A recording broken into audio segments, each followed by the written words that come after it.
soulagement. Il faut juste que j'y pense maintenant.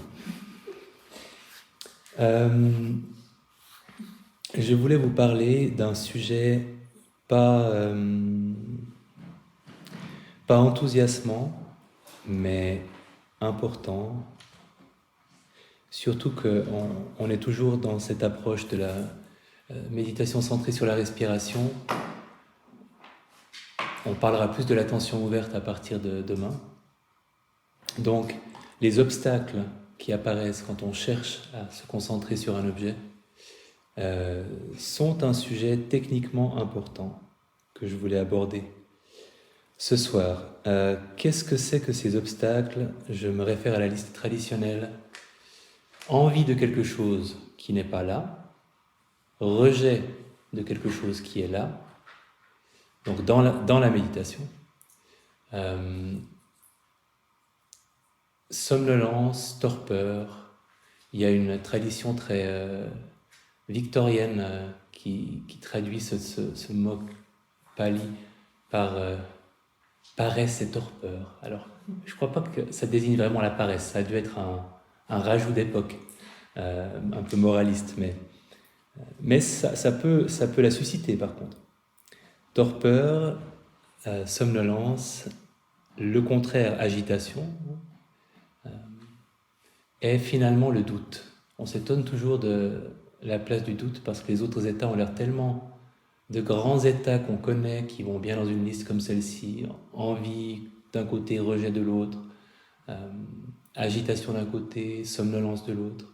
Et puis il y a le doute. Mais je pense que le doute est dans cette vieille liste parce qu'il se manifeste beaucoup quand on médite. Donc il fait vraiment partie des obstacles traditionnels à la méditation pour cette raison. Toujours une façon de se rassurer, c'est ce que je dis depuis un certain nombre d'années dans le cours MBSR, c'est que cette liste-là a plus de 2500 ans d'âge. Donc on a toujours des espèces de complexes, on se met à méditer, puis on dit c'est quand même pas possible que j'ai autant d'agitation, autant de somnolence. Il y a 2500 ans, des gens qui vivaient, je le rappelle, dans des communautés monastiques où ils pratiquaient le silence, où ils méditaient du soir au matin et du matin au soir, où ils n'avaient pas de smartphone, pas de cinéma multiplex, pas de The Voice, et malgré tout, ils arrivaient à la même conclusion que nous, c'est-à-dire que quand ils s'asseyaient pour méditer, les premiers visiteurs qui venaient les empêcher de méditer comme ils auraient voulu le faire, c'était l'envie, le rejet, l'agitation, la torpeur, la somnolence, le doute. Donc, quelle est la relation qu'on cherche à établir avec eux? Notre objectif n'est pas de nous en débarrasser, pas de les contrôler, pas de diminuer leur fréquence ou leur intensité, mais de cultiver une relation adéquate avec eux. Donc concrètement, ça veut dire que ces états ne vont pas vraiment nous poser problème si petit 1, on remarque leur présence, mais c'est un petit 1 qui est sacrément important. D'ailleurs, je l'ai mis en gras et en majuscule, c'est qu'on réalise que c'est ce qui est en train de se passer, qu'un état est apparu. Et c'est la première étape, il faut forcément passer par celle-là. C'est bien de remarquer leur absence aussi. On en reparlera. Si, petit 2, on prend conscience de leur impermanence, et avant de prendre conscience qu'ils passent, de prendre conscience déjà qu'ils sont changeants, ils sont en train de changer au moment où on les vit. Et petit 3, si on prend conscience de leur nature désidentifiée, ils ne sont pas qui nous sommes, ils sont quelque chose qui se produit dans notre expérience. Et si on fait ces 3 choses, oui, alors l'agitation reste déplaisante, le doute aussi, mais ils n'ont pas un grand impact sur nous, parce qu'on sait que ça va passer, et on sait que ce n'est pas nous, qu'il n'y a pas quelque chose à remettre en question, qu'il ne faut pas se les reprocher non plus. On les laisse passer. J'ai trouvé une métaphore qui vaut ce qu'elle vaut. Ces états restent déplaisants, même si il y a peut-être des moments où ils ne le sont même plus, mais intrinsèquement, on les aime pas tellement. Ils restent déplaisants, mais ils sont déplaisants comme un voisin un peu pénible, qu'on finit par connaître par cœur, et auquel on dit « Ah oui, c'est toi, entre, il y a du café froid, des croissants secs. Je laisse la porte ouverte, j'imagine que tu n'en as pas pour très longtemps, tu fais comme chez toi. » C'est un peu la relation idéale, enfin la relation encore plus idéale, ce serait vraiment d'honorer ce voisin qui vient avec ses chaussures pleines de terre dans notre entrée et de lui faire du thé et tout ça, mais soyons réalistes, c'est déjà pas mal si on lui promet du croissant froid et du café sec, à moins que ce ne soit l'inverse. Donc, pour en arriver à ce stade où on est capable d'accueillir ce voisin de cette manière-là, il nous a d'abord probablement fallu comprendre que quand on voulait lui fermer la porte au nez, il rentrait par la fenêtre. Quand on barricadait la fenêtre, il rentrait par la cheminée. Et quand on voulait le faire sortir par la force, il se menottait au radiateur. Donc après un certain temps, on comprend que le voisin en question, il va venir de temps en temps chez nous, d'une manière ou d'une autre. Il est un peu effrayant d'ailleurs. Et que on veut juste créer un cadre dans lequel il ne va faire que passer. Et on ne va rien faire pour le retenir, et chercher à le chasser, en fait, revient à le retenir, puisqu'il se défend si bien. Ces états, ces obstacles ne sont pas à nous, ils ne nous appartiennent pas, ils font partie de la nature humaine. Et c'est évident, mais concrètement, on l'oublie souvent. On a vraiment l'impression que c'est notre problème, alors qu'en fait, ça fait partie de la condition humaine. Ce qui veut aussi dire que leur présence n'est jamais, jamais le signe que quelque chose cloche chez nous. C'est pas qu'on a un problème, ou qu'on ne fait pas les choses comme on devrait les faire. Alors qu'est-ce qu'on fait? On les observe. Comment on les observe? D'une manière qui fasse apparaître leur nature impermanente et désidentifiée. Techniquement, avec curiosité, bienveillance, on remarque leur présence et on les nomme, on les note, on les identifie. Première étape. Et quand on les a nommés, reconnus, on s'intéresse au ressenti, vraiment aux données brutes de l'expérience. Comment est-ce que ça se manifeste dans le corps en particulier? Quelle sensation, quelle tonalité émotionnelle est associée à cet obstacle-là? Avant tout le corps, on se saisit d'une émotion difficile ou d'un état désagréable par le manche des sensations corporelles. Et ça nous facilite beaucoup le travail parce que le corps est toujours dans l'instant présent et le corps n'a pas de capacité à ruminer. Donc autant les histoires que vous vous racontez psychologiquement, elles peuvent prendre de l'ampleur, elles peuvent devenir catastrophiques, autant un corps qui vit une réaction de rejet, c'est déplaisant et ce sera plus ou moins déplaisant avec des variations d'intensité, mais ça ne peut pas ruminer jusqu'à la catastrophe. Et ça ne peut pas non plus se projeter dans le passé ou dans le futur, parce que heureusement, on n'a pas accès à notre corps du passé ou à notre corps du futur. Donc à partir du moment où c'est aux données physiques de l'émotion, de l'état qu'on s'intéresse, on est dans l'instant présent. Et on ne peut plus ruminer. Et ça facilitera la prise de conscience de l'impermanence. Puisque les sensations, on réalisera qu'elles changent. Et c'est ce qu'on fait au point 3, on observe l'évolution du ressenti dans le temps.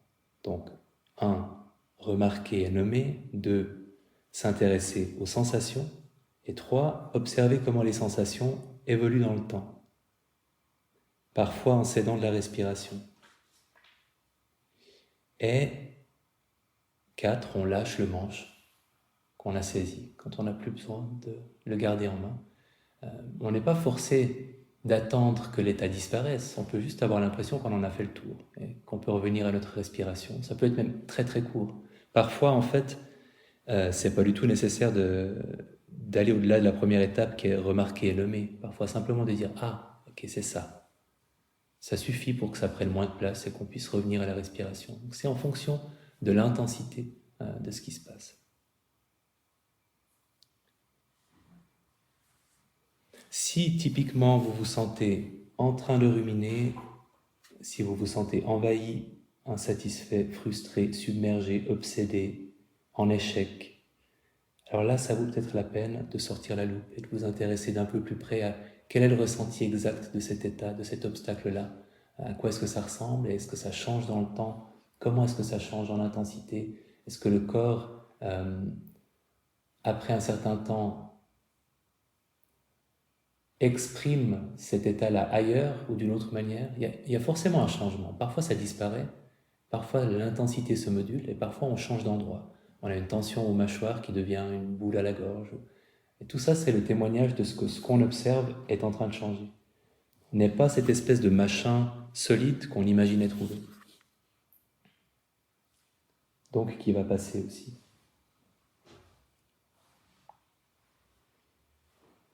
Présentation des voisins pénibles en question. Vous avez la torpeur, somnolence. Psychologiquement, ça se manifeste par une espèce de flou nuageux, comme ça. On manque de clarté dans nos perceptions, dans nos pensées. Physiquement, on peut avoir des attaques de tête. Les yeux, comme j'en parlais il y a 2 soirs, où on sent que, même si on a les yeux fermés, on sent on se mettrait à voir flou si on les avait ouverts. Quelque chose se passe au niveau des yeux qui témoigne d'une fatigue. La mâchoire, évidemment, on peut avoir un début de bâillement. La phrase typiquement associée à cet état, ils n'avaient peut-être pas tort à l'époque victorienne. La phrase typique, c'est « à quoi bon ?» Ouais, en fait, bon, méditer, mais demain. Parce que là, je suis pas en état. À quoi bon? Donc, un manque de tonus, sérieux. Option. Face à cet obstacle-là, on peut se lever, vraiment physiquement. On peut inspirer un peu plus profondément. On peut redresser la posture. Parfois, on réalise qu'on est comme ça. Et que tout à coup, si on se remet un peu plus aligné, ça va mieux aussi.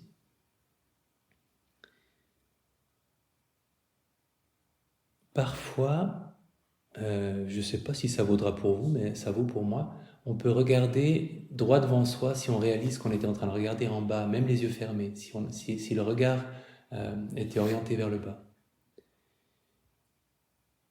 Ce qui peut être un début de glissement vers cet état-là. Et là, notez a vraiment de l'utilité parce que votre lucidité est attaquée par cet état. Donc, le nommer, ça remet déjà un petit peu d'énergie dans le système de dire « Ah !» Peu importe comment vous l'appelez, fatigue, somnolence, torpeur, n'importe quel mot peut faire l'affaire, mais de le prononcer intérieurement parce que déjà, ça vous en sortira un petit peu. Et je peux même vous encourager à utiliser un mot précis parce que j'ai réalisé dans ma propre expérience que si je dis sensation, comme j'aime bien parfois en rester aux mots les plus simples, puis que je sens que j'ai cette espèce de... Parfois c'est des fourmillements autour de la tête, c'est signe de fatigue. Hein. Et si je note sensation, ça risque plus de me conduire à « Ah oui, sensation. Oui. Et une autre sensation. Ça c'est toujours une sensation. C'est plein de sensations. » Alors que si je dis fatigue, ça me signale qu'il y en a. Et ça conduit un petit peu plus à ce que je m'en distancie et à ce que je garde ma lucidité. Donc expérience faite, pour moi, ça fait vraiment une différence. D'utiliser un mot précis, de remarquer la fatigue. Mais essayez pour voir si c'est pareil chez vous. Méditativement, on peut aussi booster la curiosité. L'observation de la somnolence n'est pas nécessairement somnolente. D'autant que ce n'est pas désagréable à observer, en fait. Cette espèce de glissement, ce relâchement. C'est le contraire de la tension aussi, quand même, de l'agitation. Donc il y a quelque chose de plaisant que vous pouvez observer, avec autant de lucidité que possible.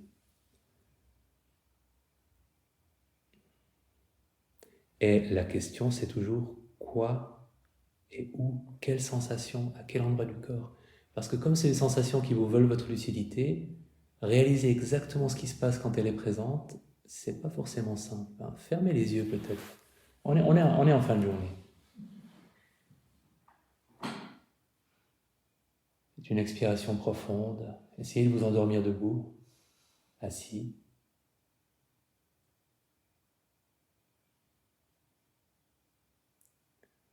Ça se manifeste comment pour vous, la torpeur, la somnolence?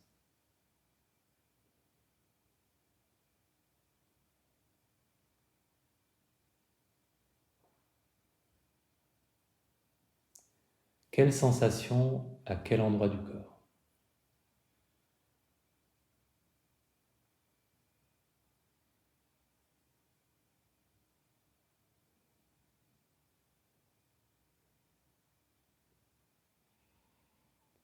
Ok, là je baille. Ça montre que ça marche. Qui a une vague idée de comment ça se manifeste chez elle? Ok. Sinon vous aurez des travaux pratiques bien assez tôt. Et ça reste le meilleur moyen de reconnaître cet état, mais de ne pas le laisser nous submerger. D'une manière générale aussi, l'accepter. Alors oui, on fait de son mieux pour rester lucide, mais on accepte aussi que ça va varier suivant les heures de la journée, suivant la journée. Vous avez peut-être déjà remarqué qu'entre la première, la deuxième, la troisième journée ici, il y a des énormes différences de qualité d'attention, des pics, des gouffres. Ça va continuer, donc ça fait aussi partie du jeu d'accepter ces pics et ces gouffres. Pour la torpeur, parfois on peut se poser la question, est-ce que ça cache quelque chose? Est-ce que on sait que ce flou ou cette somnolence, ça peut être aussi une déconnexion protectrice, hein, quand on est face à quelque chose, une émotion qu'on n'a pas envie de voir, on peut se tirer la prise nous-mêmes et se provoquer de la somnolence.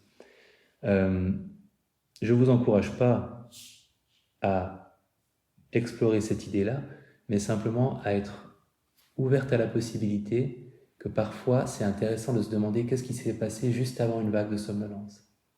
Pour le cas où il y avait en effet une pensée, une émotion qui était déplaisante et qui a provoqué une espèce de réflexe de protection où allez, on va s'endormir plutôt que de penser à ça. Ça vaut la peine de se poser la question à quoi je pensais juste avant d'avoir cette vague de somnolence. Mais je ne vous encourage pas à en faire une exploration parce que c'est pas du tout la règle, c'est plutôt l'exception. L'agitation. L'agitation, on a l'impression d'être une paille dans une tempête. C'est une perte de stabilité, une confusion, des forces centripètes, on a l'impression qu'on se disperse, on s'éloigne de notre centre de gravité. Physiquement, ça peut se manifester par une envie de bouger ou simplement une espèce d'énergie vibratoire dans le corps, même si on n'a pas forcément envie de bouger, mais on sent que ça s'agite.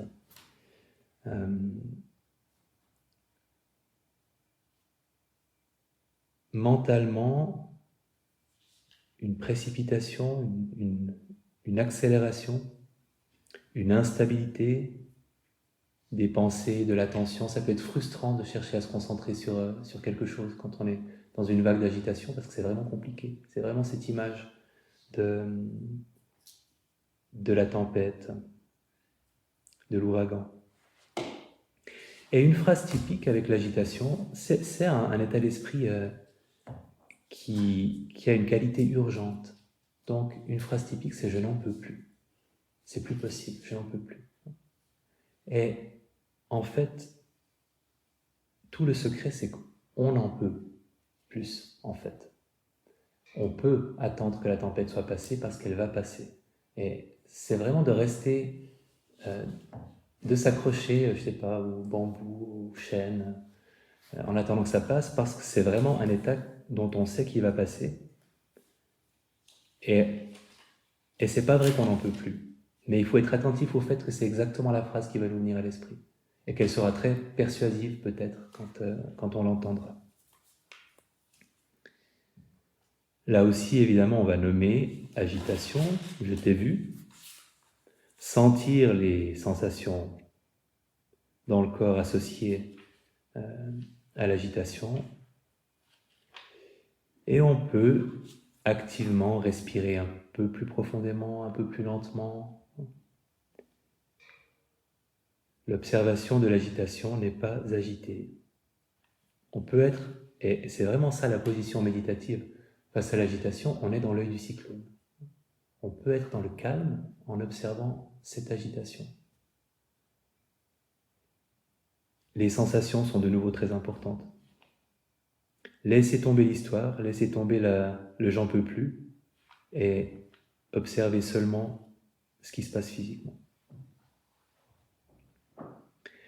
Le désir, l'envie, envie de ce qui ne fait pas partie de notre expérience dans l'instant présent. Phrase typique, ce serait quand même mieux si, dans une méditation.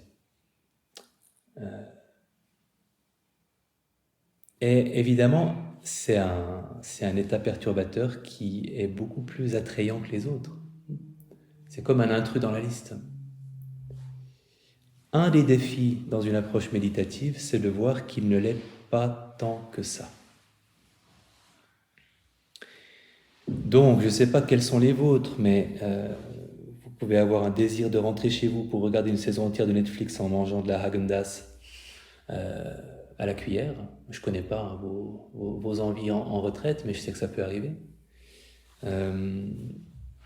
Envie de cet écran qui vous manque. Peut-être que non. De nouveau, je prends des clichés. Alors, au sein de la retraite, vous pouvez simplement remarquer que vous avez envie du prochain moment où vous mangerez quelque chose, par exemple. Et ça, on a des envies simples, justement, dans un contexte d'une retraite méditative. On a des envies un peu plus monastiques, mais elles peuvent quand même prendre pas mal de place. Donc, se réjouir vraiment du moment où on pourra manger.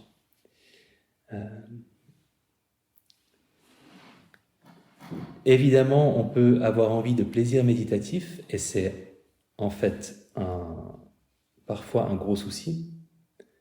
C'est qu'on peut avoir envie d'une méditation comme celle qu'on avait eue hier, à la dernière retraite, il y a 6 mois, etc. Et toutes les rêveries agréables, en général, ont une composante d'envie. Si on est en train de penser à quelque chose d'agréable, probablement que c'est inspiré par cet état-là. Alors, évidemment, mais en fait, comme les autres, c'est peut-être plus important de le rappeler pour celui-ci, le désir heureux, l'envie heureuse existe. On veut quelque chose, on le prend, on est content de l'avoir pris et on se sent bien après. Et puis, il y a l'envie pas épanouie, qui est, il y a plusieurs variantes. La variante hors du contexte de la méditation ou d'une retraite, c'est avoir envie de quelque chose, le prendre et regretter de l'avoir pris, et se sentir nul après, et ne pas avoir vraiment de plaisir, ou pire même en le prenant. Ça peut arriver avec certaines choses. Et dans une retraite, c'est plus simplement le fait qu'elle intervient dans une méditation où elle ne peut pas nous rendre heureux parce qu'on ne peut pas la satisfaire. Donc, ce n'est pas non plus satisfaisant comme expérience. Donc, c'est frustrant. Et en fait, c'est intéressant de réaliser que quand on a l'envie qui apparaît durant la méditation, il y a un moment agréable, qui est le moment où on se projette. Ou même où on pense à comment c'était bien quand on méditait mieux il y a 6 mois, etc. Et puis, à un moment, on arrête d'imaginer. Et puis, c'est déplaisant parce que déjà, on réalise qu'on a perdu un peu de notre concentration, qu'on a été distrait. Enfin, c'est une distraction comme une autre, elle nous a eu, mais qu'en fait, on s'est juste éloigné de ce qu'on cherchait à faire. Et puis, on réalise qu'elle n'est pas réalisée, peut-être pas réalisable. Donc, il y a une espèce de petite frustration. De la même manière qu'il y avait une petite satisfaction, il y a une petite frustration. Donc, ce n'est pas un état d'esprit satisfaisant, en fait. Il ne l'est pas tellement plus que l'agitation, le doute et ses autres copains. Il a juste une meilleure réputation. Mais dans la méditation, l'effet est le même. Ce n'est pas satisfaisant et on en perd notre stabilité. En fait, le désir de quelque chose qui n'est pas là, c'est toujours aussi en creux l'insatisfaction avec ce qui est là. Parce que si on veut autre chose que ce qu'on a, c'est que ce qu'on a n'est pas suffisant. Et dans la méditation, c'est exactement ça. Vous aimeriez une autre méditation que celle que vous avez. À noter, alors c'est pas forcément flagrant, je pense, dans le désir que vous observez dans le cadre d'une retraite, mais l'état lui-même peut être désagréable. Et c'est une des découvertes que, que, que font les personnes qui suivent une formation que j'ai donnée 2 ou 3 fois sur le manger en pleine conscience. Et j'ai aussi intégré ça dans le cours que je donne maintenant, mais cette idée qu'en fait, si on se retrouve dans sa cuisine à avoir très envie d'une barre de chocolat à 11h du soir, et qu'on appuie sur pause, qu'on se dit « Ok, qu'est-ce qui se passe en moi en ce moment ?» Avant d'avoir pris la barre, je précise, on appuie sur pause quand on est dans l'envie. On réalise qu'en fait, cet état d'avoir envie de la barre de chocolat, il est souvent déplaisant. Et qu'une des raisons pour lesquelles on lui cède, c'est qu'on a envie que ça s'arrête. Et c'est hyper intéressant. Évidemment, ça ne vaut pas pour toutes les envies, mais pour celles qui sont à problème, justement, celles qu'on a tendance à regretter par la suite, et peut-être que la barre de chocolat à 11h le soir en fait partie, en fait, c'est une envie qui est comme d'avoir du sel dans la bouche, puis on veut de l'eau pour que ça s'arrête, comme du piment qu'on veut calmer avec de l'eau. C'est pas forcément plaisant. Donc, quand on réalise ça, ce qui est intéressant, c'est que c'est une réalisation importante de se rendre compte que on pensait peut-être qu'on prenait la barre de chocolat parce que ça nous apportait du plaisir, et en fait, on la prend peut-être en bonne partie pour arrêter ça, arrêter cette envie et cette tension liée à l'envie de la barre de chocolat. Je précise que c'est valable pour la barre de chocolat qu'on regrette d'avoir prise. La barre de chocolat heureuse, encore une fois, existe. C'est celle qu'on prend, qu'on regarde avec plaisir, qu'on sent, dont on savoure chaque bouchée. Donc, n'oublions pas, rendons hommage aux barres de chocolat heureuses. On pense à elles, mais il y a aussi leur petite sœur maléfique à 11h du soir dans la cuisine, et on pense aussi à elle.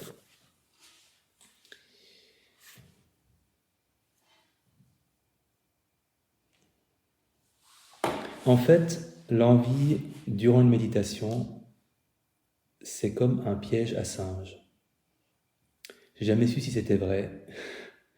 C'est une histoire qu'on entend tout le temps.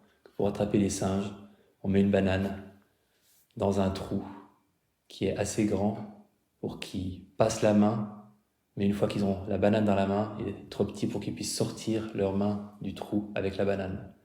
Et le singe est prisonnier parce qu'il refuse de lâcher la banane, et donc on peut le capturer. Alors, je ne sais pas si c'est vrai, et mes excuses à tous les singes qui diront que c'est une histoire débile et qu'ils sont beaucoup trop malins pour ça, et ils ont probablement raison, mais j'aime bien l'image du piège à singe parce que c'est un peu ce qui se passe. Quand on a une envie dans une méditation, on se saisit de quelque chose qu'on aimerait avoir, et en fait il faut qu'on le lâche parce que ça ne va pas nous apporter de satisfaction, mais ce n'est pas toujours facile de le lâcher. La banane pouvant être concentrée comme la dernière fois, ou avoir quelque chose de plus excitant, de plus riche, de plus stimulant dans la méditation.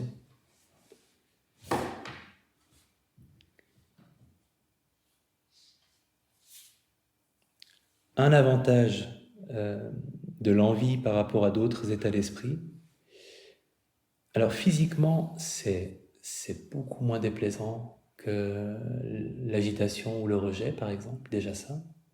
C'est aussi pour ça qu'on lui résiste un peu plus mollement de manière générale, parce que ça prend une forme quand même moins désagréable, même quand ça l'est. Et c'est de courte durée. Ça veut dire qu'à partir du moment où vous notez désir, vous reconnaissez sa présence, et peut-être que vous pouvez sentir comment ça se passe dans le corps quand il y a quelque chose que vous sentez, il est parti assez vite. Dès qu'il est vu, dès qu'il est reconnu, il s'enfuit. Donc, Le difficile, c'est de le reconnaître.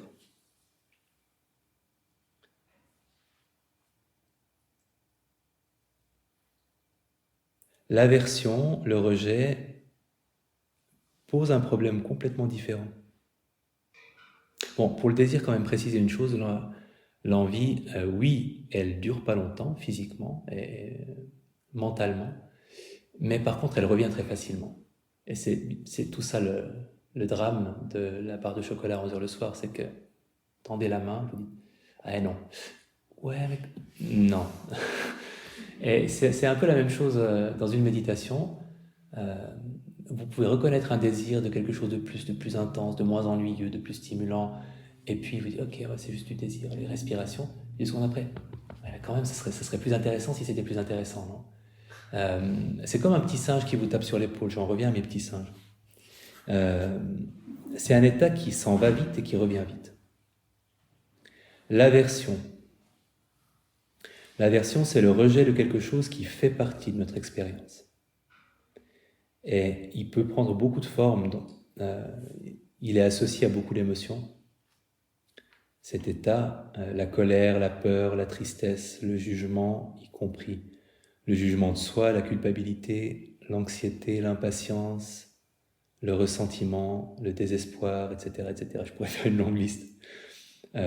Tous ces états-là ont la même racine. Une phrase typique, ce serait « Oh non, pas ça, je ne veux pas ça ». Ou plus subtil, si on veut de l'aversion subtile. Alors le problème, c'est que, et là vous avez de l'aversion, il y a juste ce petit truc qui est... Il y a un problème, en fait, ça va pas.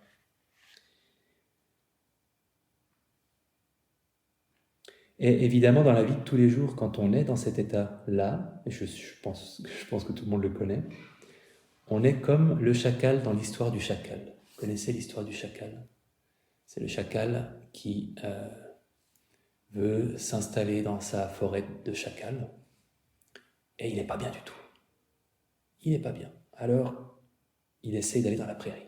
Il s'installe, et il n'est pas bien. C'est affreux. Oh. Et il s'en va. Alors il va au bord de l'eau, sur le sable, et il n'est pas bien. C'est affreux. Et je peux la faire durer des heures. Et à un moment, il rencontre l'animal le plus sage de la forêt, l'ours Balou, et il lui explique la situation, et l'ours lui dit « Mais enfin, petit chacal, tu as la gale, évidemment tu auras mal où que tu t'installes. » Eh bien, l'aversion, c'est la gale. Si vous êtes dans un état aversif, stable, durable, vos proches le reconnaîtront. Parce que, en fait, le problème, c'est qu'un peu tout le temps. Donc, c'est vraiment cet état-là qui nous hérisse de pointe quand on en fait l'expérience dans la vie quotidienne.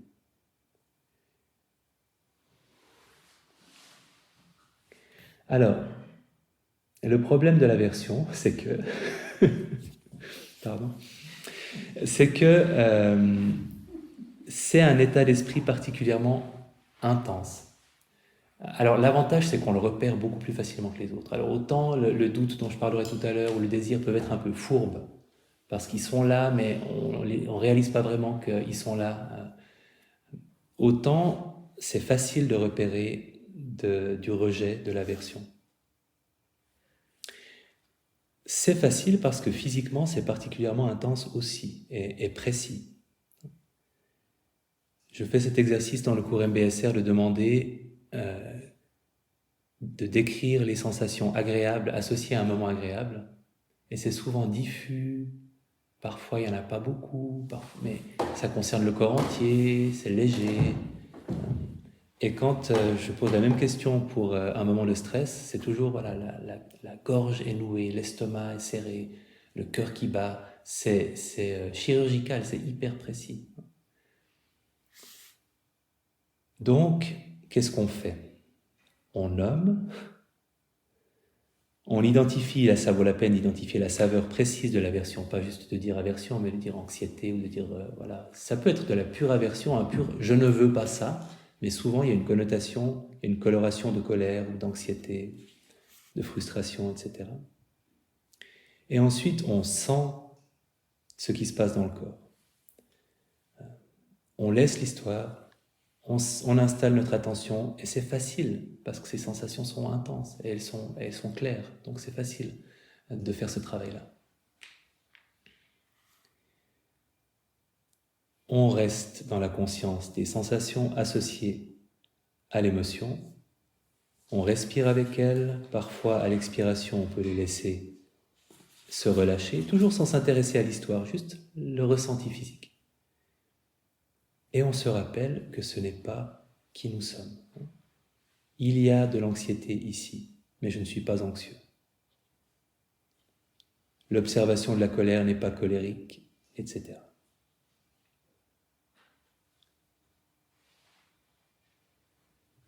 L'observation des sensations est particulièrement importante pour l'aversion, je le redis, parce que c'est là où il faut, tant pis pour l'histoire, tant pis si c'était très intéressant ce qui était en train de se passer au niveau de nos pensées, il faut la laisser un peu et s'intéresser à notre corps, parce que c'est là qu'on pourra trouver de la stabilité. Mention spéciale pour une forme d'aversion qui est plus traître que les autres, le jugement de soi. Parce que le jugement de soi, pour plein de raisons, culturelles peut-être en partie, il est un petit peu valorisé. On a appris à se dire que dans le fond, on avait besoin de se traiter régulièrement de tous les noms parce que sinon on ferait rien de notre vie et on progresserait pas, et que si on se disait pas qu'on était nul chaque jour depuis 45 ans, on n'aurait rien accompli dans notre vie. Alors tout est faux, mais il y a ces mythes-là qui font qu'on a une plus grande tolérance pour le jugement de soi que pour d'autres manifestations de l'aversion. Et il ne faut pas. Égalité de traitement. Dans la langue pali, la langue des textes bouddhistes de référence, mana, orgueil, et omana, l'orgueil de l'autodénigrement, sont la même chose. Ils découlent les deux du même orgueil. Donc dans les deux cas, se traiter de tous les noms, se dire qu'on est génial, c'est de l'orgueil. C'est le même phénomène. Dans les deux cas, on investit cette personne qu'on est, qui a tellement d'importance à nos yeux, qui doit avoir une certaine valeur, que cette valeur soit nulle ou qu'on soit grandiose, c'est toujours de l'orgueil. Et j'aime bien, en fait, penser à ça parce que je trouve que ça fait tomber le jugement de soi de son piédestal. T'es juste de l'orgueil. Ce qu'on fait avec le jugement de soi, c'est qu'on favorise une préoccupation excessive de notre petite personne et de ce qu'elle vaut. C'est pas plus glorieux, plus noble que l'orgueil qui se la pète. C'est quelque chose de similaire. Et dans les deux cas, c'est pas extraordinairement utile. On peut être fier de choses qu'on a accomplies, on peut regretter des choses qu'on a accomplies, mais toute cette histoire de ce qu'on vaut, si on est nul ou si on est génial, ça contribue peu à notre bonheur dans une direction ou dans l'autre. En tout cas, c'est mon expérience. J'ai toujours eu l'impression que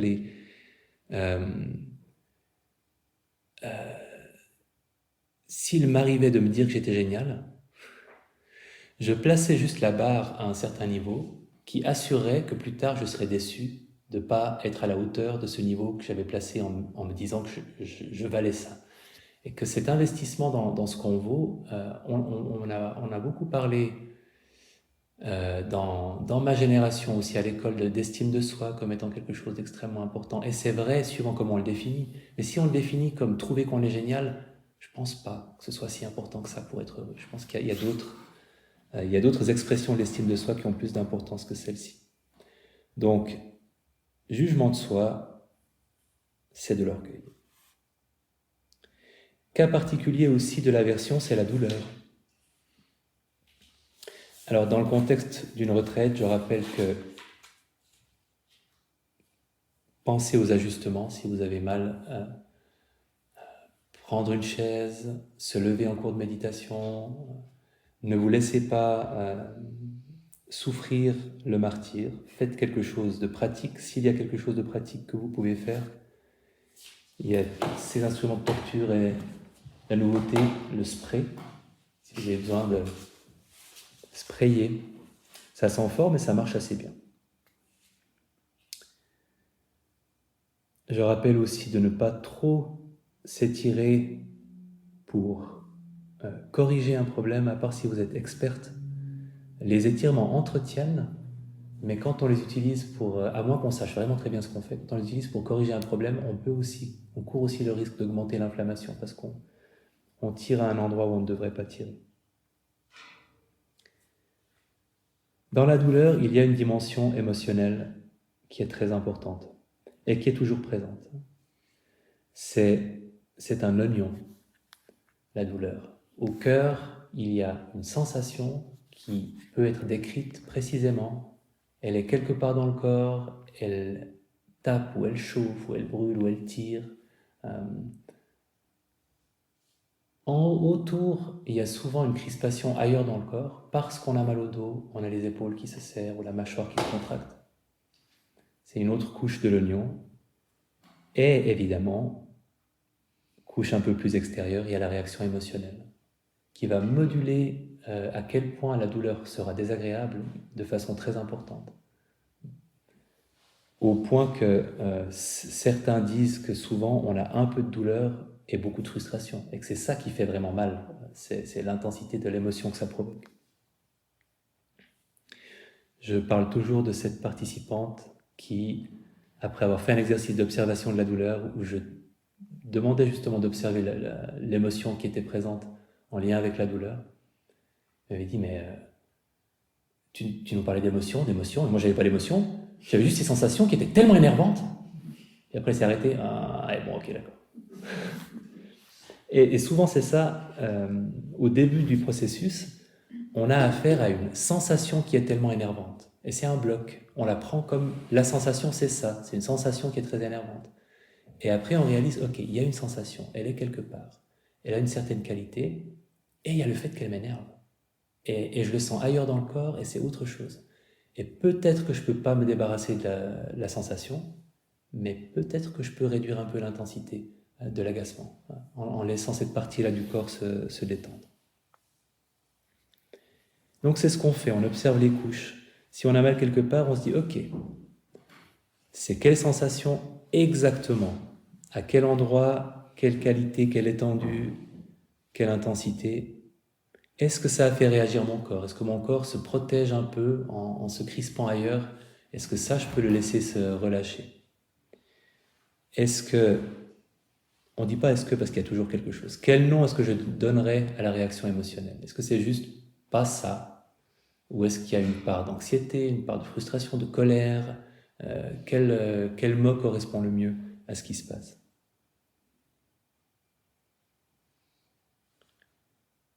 Et ensuite, si l'émotion est présente, on observe comment elle se manifeste dans le corps, on respire un peu avec elle, on la laisse se relâcher. On laisse se relâcher la tension ailleurs que là où on a mal. Et on peut observer la sensation en tant que sensation, là où elle est présente, en tant que pure sensation, sans ce filtre émotionnel qui va la rendre plus intense. Et en respirant avec elle, petit à petit, on la laisse devenir peut-être moins intense à l'expiration, reprendre un peu l'intensité à l'inspiration, changer en étendue, changer en qualité, disparaître, réapparaître. Et toujours cette histoire d'impermanence en fait. On prend conscience que ce bloc dans le dos, il n'arrête pas de changer. Et par moments, il est peut-être presque plus là. Donc, qu'il disparaisse ou pas, notre relation avec aura changé. Le doute. Phrase typique du doute. Je n'y arrive pas. Ça ne marche pas, je n'y arrive pas comme il faut. Peut-être que vous ne respirez pas comme il faut, que vous ne méditez pas comme il faut, que vous n'êtes pas plus vraiment sûr que cette retraite était une bonne idée ou que la méditation vous convient. Le doute est aussi un peu fourbe, parce qu'il n'est pas très intense physiquement, donc il peut passer sous le radar. Et évidemment, il va prendre la voie de l'objectivité rationnelle, hein, et il va vous persuader de sa propre importance. Et souvent, il portera sur la pratique méditative elle-même, plus encore que les autres. Donc, il est difficile à dissocier, à désidentifier.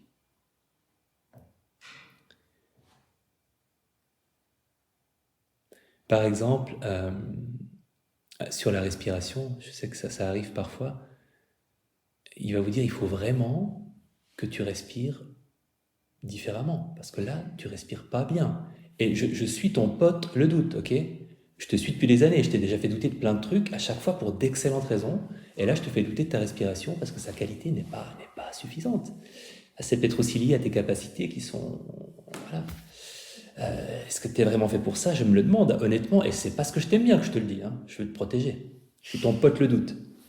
Alors, le doute n'est pas votre ami. Il n'y a pas besoin de résoudre le problème qu'il vous pose. Il n'y a pas d'urgence. Il fait partie de la pratique. Et c'est pas vous, même si je sais que c'est pas facile à croire, mais c'est vraiment, j'en ai eu tellement de preuves dans ma propre pratique. C'est pas vous, euh, c'est pas votre volonté qui va faire que la pratique méditative va fonctionner. Oui, un peu, dans le sens qu'il y a le minimum d'intention, de bonne volonté, de vouloir méditer, de vouloir se centrer sur l'objet, de continuer à le faire. Mais ce n'est pas votre performance méditative, vous n'en avez pas le contrôle d'abord, et puis c'est un processus qui se passe de lui-même. Une fois qu'on commence à méditer, la méditation se fait. Et les méditations qu'on estime être désastreuses, parfois c'est celles qui nous font le plus de bien après coup, ou qui nous apportent le plus de réponses.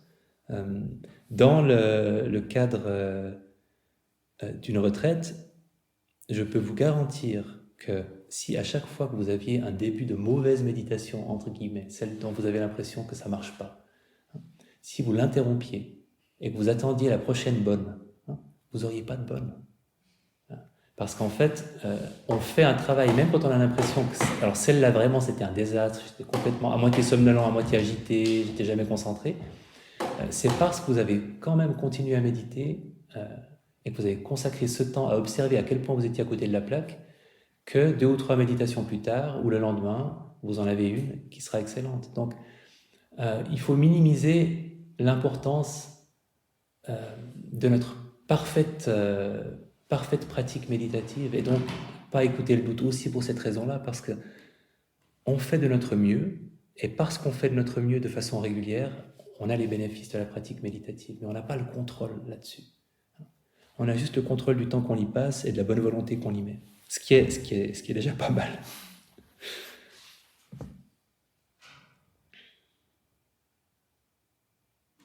Pour le doute, souvent il y a très peu de sensations. C'est assez mental comme état d'esprit. Ça peut être très envahissant, mais vous pouvez toujours vous demander quelles sont les sensations, mais le nommer, surtout le nommer. Parce que c'est vraiment l'état par excellence auquel il faut dire « je t'ai vu ». Je sais que tu es juste du doute. Tu n'es pas cette question urgente qu'il faut absolument que je tranche maintenant. Le reconnaître. Maintenant, notre esprit humain est délicieusement programmé pour voir le négatif. Donc j'aimerais rappeler que si on peut percevoir l'apparition du doute, c'est parce qu'on a des moments de confiance. Si on peut percevoir l'apparition de l'agitation, c'est parce qu'on a des moments de calme. Si on peut percevoir l'apparition de la torpeur, de la somnolence, c'est parce qu'on a des moments de lucidité. Si on peut percevoir l'apparition de l'envie, c'est parce qu'on a des moments de contentement. Et si on peut percevoir l'apparition de l'aversion, du rejet, c'est qu'on a des moments d'acceptation. Sinon, il serait toujours là. Donc, il ne faut pas oublier non plus de temps en temps de remarquer le reposer qui se manifeste aussi dans la méditation. Et typiquement l'acceptation, on ne la remarque pas assez souvent, mais quand vous avez, dans une carrière de méditant, généralement, il y a des moments comme ça, où une douleur dont vous vous rappelez très bien que quand vous aviez eu la même, il y a quelques années, ça vous avait complètement détourné de votre méditation, et là vous avez à peu près la même, vous vous dites oui, bon, je sais qu'elle va passer, c'est pas grave. Quand on a des moments d'acceptation de quelque chose de désagréable qui nous faisait réagir avant, on peut les savourer aussi.